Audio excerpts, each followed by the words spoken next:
Penggunaan kontainer itu kan mulai rame kayaknya mungkin di tahun 2015 ke sini ya. Nah, setelah itu juga rame penggunaan Kubernetes ya, atau container manager gitu, kayak Kubernetes. Nah, sekarang pertanyaannya, dulu-dulu sebelum adanya kontainer atau Kubernetes, mereka gimana ya? Jadi, tech company yang sebelumnya itu gimana melakukan auto scaling-nya? Nah, ada pertanyaan soal itu. Yuk kita lihat pertanyaannya. Oke, ini pertanyaannya dari Ferdian ya. Gimana cara handle traffic yang tinggi pada zaman dulu sebelum adanya Kubernetes? Nah, saya kan sedang belajar Kubernetes, Pak, dan sejauh ini saya belajar itu fitur HPA-nya Kubernetes benar-benar superior. HPA itu adalah horizontal pod auto scaler ya. Jadi dia bisa scale ya, bertambah jumlah podnya. Pod itu anggap aja kalau teman-teman belum ngerti istilah pod ya di Kubernetes, anggap aja itu adalah aplikasinya, aplikasi yang kita jalankan gitu ya. Jadi jumlah aplikasinya itu bisa bertambah secara horizontal. Jadi 2, 3, 4, dan seterusnya, tergantung penggunaan resource-nya ya. Jadi kalau resource-nya tinggi, dia akan otomatis naik. Kalau resource-nya rendah, dia otomatis turun. Nah, lalu saya sampai mikir dan cukup kepo gimana cara programmer dulu itu handle traffic yang begitu tinggi, selain menaikkan spek servernya. Apakah horizontal scaling-nya itu dilakukan secara manual atau seperti apa? Oke, nah sebelum kita masuk ke Kubernetes, teman-teman tuh harus tahu ya, kalau sebelum ada Kubernetes, itu sebelumnya itu sebenarnya udah ada, horizontal auto scaling itu udah ada. Cuma pada waktu itu nggak menggunakan kontainer ya konsepnya, tapi masih menggunakan virtual machine, jadi VM-VM biasa. Jadi kan, mungkin kalau teman-teman pakai ini ya, deploy ke VPS gitu ya, virtual private server, itu kan kita akan bikinnya VM-VM. Jadi VM-VM, kayak gitu. Nah, jadi zaman dulu juga ada yang namanya auto scaling VM. Jadi vendor-vendor gede gitu ya, zaman dulu memang kan belum rame public cloud ya. Dan mereka biasanya untuk nge-manage VM-nya itu di data center sendiri, dan itu pakai software ya, provisioning. Dan itu mereka juga biasanya ada auto scaling VM-nya, cuma memang terbatas dari hardware-nya. Nah, biasanya memang auto scaling-nya itu sebenarnya dari dulu udah ada ya, VM-VM. Jadi kalau tiba-tiba, oh kurang nih, dia otomatis bisa nambah gitu ya. Otomatis bisa nambah. Itu kalau misalnya yang provisioning VM-nya itu canggih ya. Kalau yang nggak canggih ya manual gitu ya, jadi tinggal tambahin-tambahin. Nah, selain itu juga zaman dulu itu kebanyakan software itu sudah terprediksi jumlah trafficnya, beda kayak sekarang. Nah, sebenarnya sekarang pun sudah terprediksi sih, ya. Mungkin yang tidak terprediksi itu kalau teman-teman kerjanya di tempat-tempat yang memang sering melakukan flash sale. Jadi contohnya kayak di toko online, ya, online tiket, kayak gini gitu ya. Terus ojek online, kayak gitu ya. Yang sering tiba-tiba ada lonjakan traffic tiba-tiba. Misalnya di toko online ketika ada promo, misalnya online tiket juga sama ketika tiba-tiba penjualan tiket konser apa gitu ya.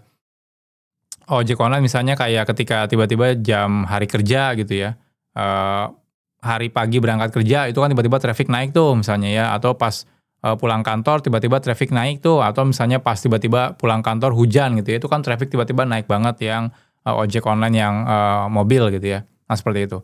Nah, jadi sebenarnya di kasus di luar ini ya, itu teman-teman sebenarnya nggak terlalu butuh yang auto scaling yang canggih-canggih banget gitu ya. Kenapa? Karena trafficnya terprediksi. Misal ya, misal aja saya bikin aplikasi asuransi online gitu ya, atau misalnya bank digital gitu ya.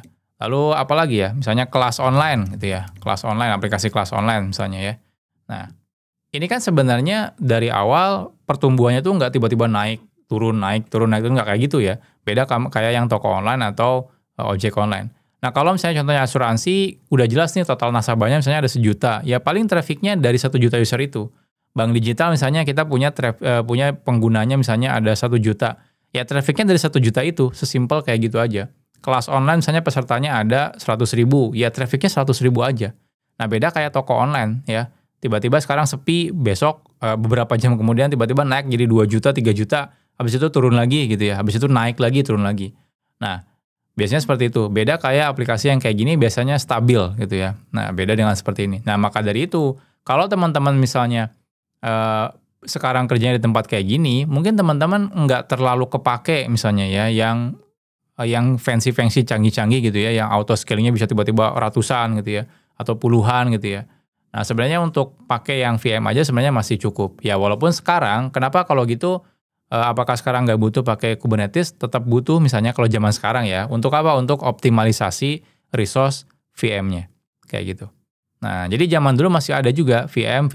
Cuma problemnya kenapa? Kalau gitu kenapa nggak VM aja? Kenapa kalau sekarang masih tetap harus pakai Kubernetes? Nah, problemnya adalah kalau kita auto scaling pakai VM, itu di dalam VM tuh ada yang namanya operating system, OS ya. Nah, dia nanti saat kita auto scaling, OS-nya ke bawah juga auto scalingnya kayak gini. Nah, jadi kalau di sini OS-nya butuh resource yang lumayan tinggi, ketika kita duplikasi VM, maka kita akan OS-nya juga ada juga, padahal aplikasi kita misalnya ada di sini, ya. Nah, aplikasi kita ada di sini, aplikasi kita ada di sini. Nah, selain itu ya, ketika misalnya tiba-tiba traffic-nya naik turun gitu ya. Nah, tiba-tiba mungkin VM yang ini sibuk, tiba-tiba lima-limanya sibuk gitu ya. Karena pas sibuk, tiba-tiba pas nggak ada yang sibuk, akhirnya 2 VM ini atau 3 VM ini misalnya nggak kepake resource-nya. Kayak gitu. Nah, jadi dengan seperti itu, kalau kasusnya kita sering banget naik turun traffic-nya, alangkah baiknya pakai yang kontainer. Nah, sebenarnya konsep kontainer itu sama aja kayak VM, cuma bedanya resource VM-nya itu bisa dipinjemin ke kontainer yang lain. Jadi, kalau kita ngejalanin aplikasi di VM kayak gini, contohnya aplikasi 1 gitu ya, ini juga aplikasi 1, ini 1, ini 1, ini 1, kalau tiba-tibanya yang 3 ini nganggur, nah ini nggak bisa dipinjemin ke aplikasi yang lain. Nah, sedangkan kalau misalnya aplikasi kontainer ya, tiba-tiba kita itu bisa bikin satu VM ya, di dalamnya itu dikumpulin di dalam satu orchestration kontainer gitu kayak Kubernetes. Nanti VM-nya itu bisa dijalanin beberapa kontainer di satu VM-nya. Jadi contohnya ini satu gitu ya. Ini ternyata resource-nya masih kepake banyak nih, masih kosong banyak nih. Yaudah kita jalanin nomor 2 di sini gitu ya. Masih kosong banyak juga nih, kita jalanin 3 di sini misalnya, seperti ini. Nah, tiba-tiba yang 2, dua itu tiba-tiba traffic-nya tinggi gitu ya. Nah, kita akan jalanin di sini, jalanin di sini, jalanin di sini. Jalanin di sini. Tiba-tiba, 3 traffic-nya tinggi juga. Nah, tiba-tiba 3-nya kita jalanin di sini misalnya. Nah, langsung, dan seterusnya gitu ya. Nah, itu bedanya. Jadi kita bisa kayak sharing-sharing gitu. Apa bedanya kalau gitu dengan aplikasi kita jalanin di semua VM gitu ya. Di satu VM-nya ada aplikasi 1, 2, 3. Nah, kalau kayak gitu kan kita harus nyala semuanya aplikasinya dari awal. Even dia nggak butuh jalan, kita harus nyalain kalau di VM. Kalau di kontainer itu kita bisa tentuin gitu ya. Tiba-tiba ketika butuh ya dia naik sendiri, ketika nggak butuh ya dia dihapus sendiri gitu ya. Nah, jadi kalau di VM dari awal kita harus sediain. Ya. Makanya di awal, kalau memang traffic kita sudah terprediksi, harusnya pakai VM masih oke. Tapi kalau trafficnya tidak terprediksi, naik turun, ya mau tidak mau kita biasanya pakai layer di atasnya lagi, kayak contohnya pakai yang Kubernetes kayak gitu. Ingat ya, Kubernetes itu bukan berarti teman-teman tidak menggunakan VM. Tetap di bawah Kubernetes itu adalah VM juga. Cuma bedanya semua VM-nya dikelola sama Kubernetes. Jadi pembagian resource aplikasi kita itu dikelola sama si Kubernetes.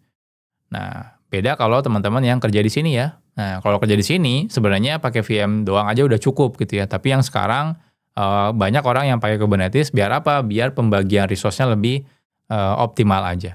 Jadi seperti itu. Jadi zaman dulu itu jarang banget ada aplikasi yang kayak gini. Kayaknya di Indonesia juga rame-rame e-commerce mungkin sekitar tahun 2013, 2015 lah ya. Nah, saya lulus kuliah tahun 2010, zaman dulu tuh saya paling kalau misalnya jual beli online itu ya biasanya rekening pakai Rakbar gitu kayak di forum-forum gitu ya. Nah, jadi jarang banget ke toko online. Kayaknya mulai orang melek online, belanja online itu mungkin 2015 ke sini ya. Which is 10 tahun yang laluan gitu ya. Jadi belum lama juga.